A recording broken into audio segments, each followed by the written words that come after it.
ismert és meghatározó személyisége Salgótarján kulturális, különösen zenei életének elsősorban karvezető és zenetanári munkásságán keresztül. A helyi közösségben és a kórus mozgalomban kiemelkedő szerepet tölt be. Fontosabb adatok a pályafutásodról. A Salgótarjáni Liszt Ferenc Kamara kórus karnagya, vezetéseddel a kórus számos fellépésen és koncerten vett részt, többek között a Bach Mindenkinek Fesztivál Salgótarjáni programjain is. A Salgótarjáni Váci Gyula Zeneiskola magánének tanára volt, és több ismert énekes, például Pándi Piroska operaénekesnő tanára is voltál. Az előbb azért álltam meg egy kicsit ott a Bach Mindenkinek Fesztivál, mert hogy tudom én, hogy még milyen sok rendezvény, csak aki írta a jelölésedet, és elmondta, mert többen is elmondták, hogy miért szeretnék, ha te is a jelöltek között lennél, ezt emelte ki valószínűleg, neki ez volt a legszívhez szóló. Most téged leginkább színpadról ismerünk, karnagyként, ugye szerintem nagyon sokan ismerik az arcodat a városban, de hogy kíváncsiskodjak most egy kicsit a magánéleted felől, mert hogy nekem mindig olyan titokzatos voltál, tehát nem tudtam, hogy merről jössz, hogyan kerültél ide, tarjáni vagy-e, honnan származol? Tarjáni vagy? Nem tarjáni vagyok, Miskolctapolcon születtem. Engedd meg, hogy bekapcsoljam. Megállítottam? Nem, József az előbb gondosan kikapcsolta. Jó. Tehát Miskolctapolcon születtem, tanulmányaimat Miskolcon végeztem. Olyan szerintem optimális helyzetben voltam, mert zeneiskola, zeneművészeti szakközépiskola, zeneművészeti főiskola, minden volt, úgyhogy egyenesen tanultam.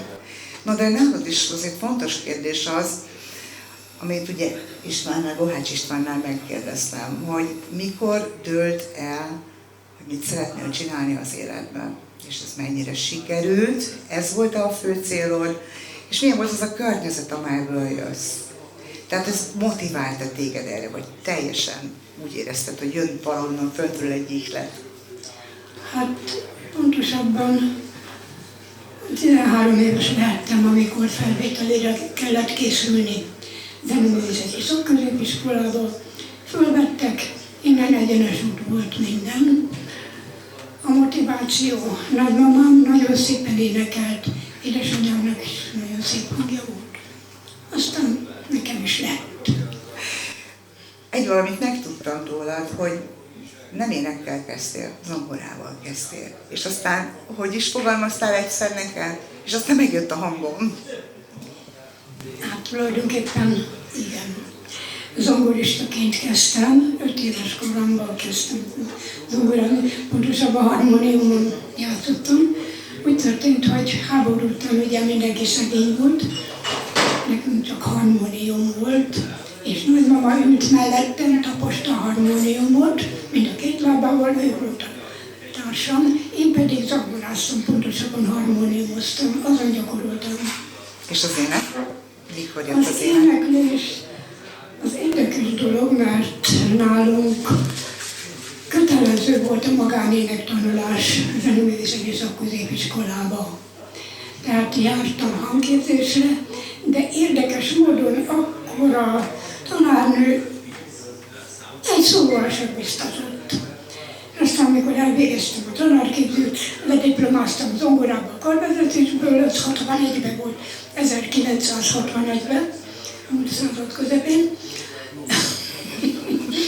És mikor elvégeztem a tanárképzőt, akkor kezdtem el visszajárni Salgótarjánból Miskolcra egy magánénekesnőhöz, operaénekesnőhöz, és ő kezdett el engem komolyan tanítani. Na de utána énekesekkel is foglalkoztál itt már Salgótarjánban. Azért ezt nagyvonalon átugrottad, hogy kerültél ide? Az úgy történt, hogy én általános iskolában is tanítottam, és fegyelmeztem a hangommal. Mert ugye alkatilag nem egy óriási nagy ember lettem, és meg kellett találnom a módját, hogy ezeket a nagy kamasz gyerekeket mivel tudom fegyelmezni. És úgy volt, hogy ha jók lesztek, akkor énekelek. Ez egy eléggé furcsa fegyelmezési mód, és aztán erre hogy reagáltak? De elmeccsét behallgatták végig a dalaimat. Tehát tényleg énekeltél is neki. Tényleg énekeltem is, meg kellett tartani, amit mondtam. És mikor volt az a pillanat, amikor így átfordultál az ének a kórusok felé? Hát a kórus az kezdettől volt, mert diplomakoncerten dirigáltam, kórust is, meg zenekart is, még 61-ben.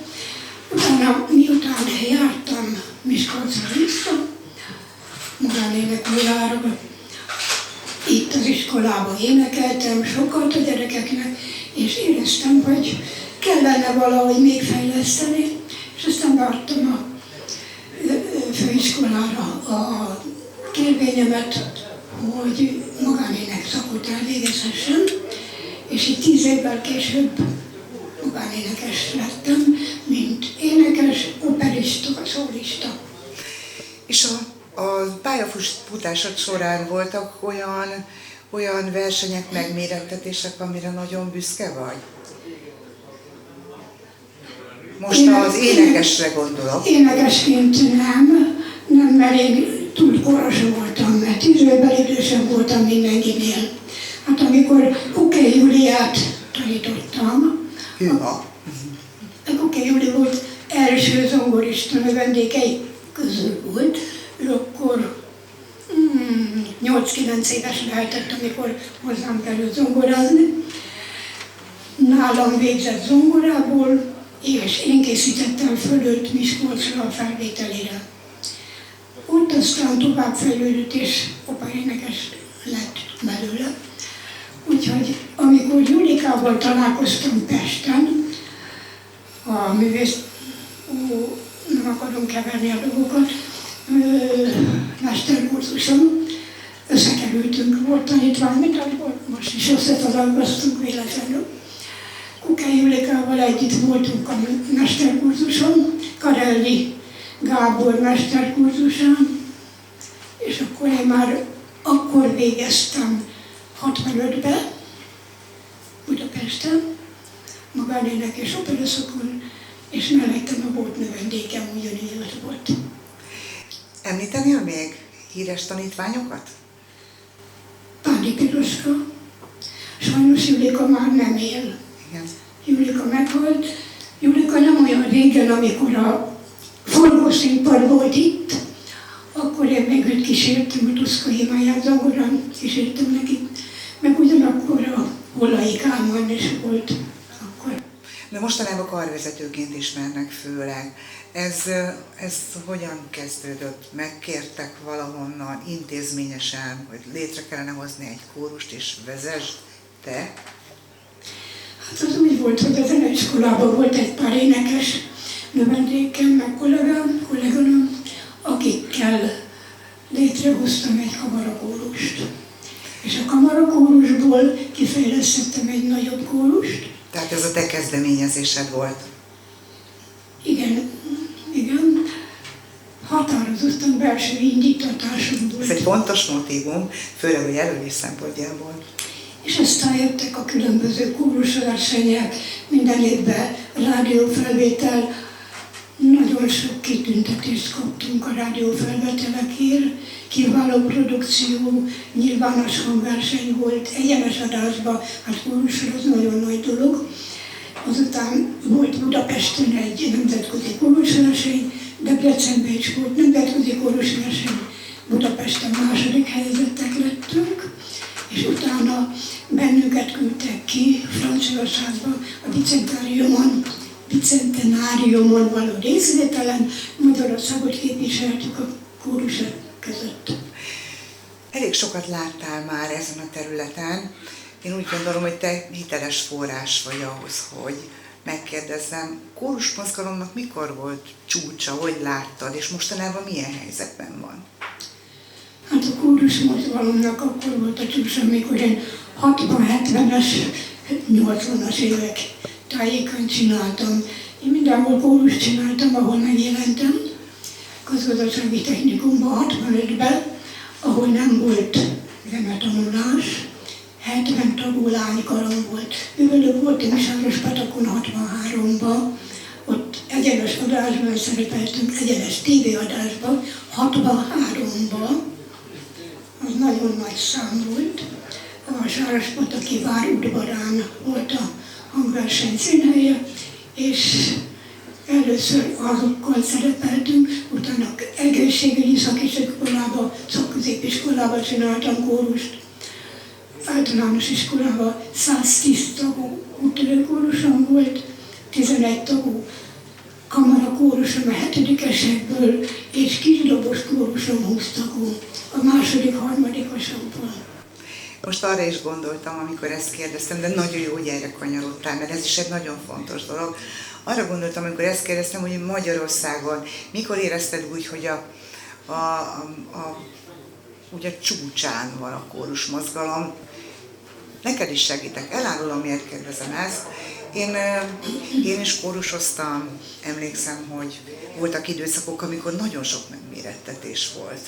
A gyermekeim is kórusoztak, és már ők az utóbbi években, amikor még a közelében voltak oktatási intézményeknek, de azt mondták, hogy sorban szűnnek meg megmérettetések, minden maradt szinte a 4 fal között. Mennyire értesz ezzel egyet a gondolataimmal? Tökéletesen egyetértek. Az a helyzet, hogy megszűnt az iskolai énektanítás, egy énekóra van, hát az édeskedés. Gimnáziumban különösen, kórusok nincsenek, úgyhogy ez az eredmény. Most nehéz lesz ez a kérdés, de szerintem biztos tudsz rá válaszolni. Miért énekeljen az ember? Azért énekeljen, ha jó kedve van, a bánatokban, mindenképpen. Természetesen. És egyébként meg azt szokták mondani, most váratlanul jutott eszembe, esküszöm, nem ezért kérdeztem az előbb, de most ez váratlanul jutott eszembe. Amikor az ember énekel, akkor soha nem tud félni. Mit szólsz hozzá? Félni. Én ezt nem ismerem, ezt a érzést, hogy... Mert talán énekelsz fiatal lánykorod óta. Gyerekkoromban lépcsőházban nótázva futkoztam fel alá a lépcsőkön. Ez a mondás engem is elgondolkodtatott nagyon, de rájöttem, hogy valóban, ugye volt alkalmam nekem is sokat énekelni, hogy aközben nem lehet más csinálni, csak énekelni, kiáradni, félni tényleg nem lehet. Ének közben félni. Ha az ember azonosul azzal, amit énekel, akkor tényleg nem. Hogy telnek most a hétköznapjaid? Ugye a kórus az változatlanul van, diákok látogatnak-e, van-e még valami olyan a magánéleted, ha nem vagyok tapintatlan? Tehát hogy telnek a napjaid? Nagyon szépen nyugalomba telnek, ez a első legfontosabb szempont. Régi növendékeimmel tartom a kapcsolatot, illetve ők tartják velem a kapcsolatot. Az nagyon szép. Pani Piroskával is. Nem egyszer hangversenyen elutaztunk Vácra például meghallgatni, meg hát tényleg említettem Julikával, amikor ő jött Nógrádba, mindig én kísértünk zongorán, mert hozzám szokott. Mondjuk én tudom rólad, hogy nem csak Nógrádban mutatkozhatsz be, járod azért az országot. Igen, valóban volt egy időszak, amikor Tiszakécskén a nemzetközi tiszteletáborban előadó voltam, kórus vezettem meg, énekeseket tanítottam, népdalokat, és akkor ott a Fribolysi Mátyás citadaművésszel összeszövetkeztünk, csináltunk közös műsort, és az egész országot bejártuk.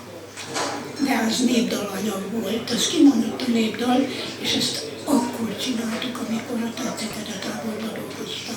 Békés Csabát miért is említetted egy magánbeszélgetésben nemrég? A Békés Csabai Színházban adtunk egy műsort, de ugyanúgy adtunk Győrbe is műsort, Pesten is, nem egyszer. Kovács P. József volt a műsorvezetőnk. Nagyon sok aktív évet kívánok neked, nagyon sok boldogságot, és köszönöm szépen ezt a beszélgetést, gratulálok a jelöléshez. Nagyon Sok szépen sikert! köszönöm én is.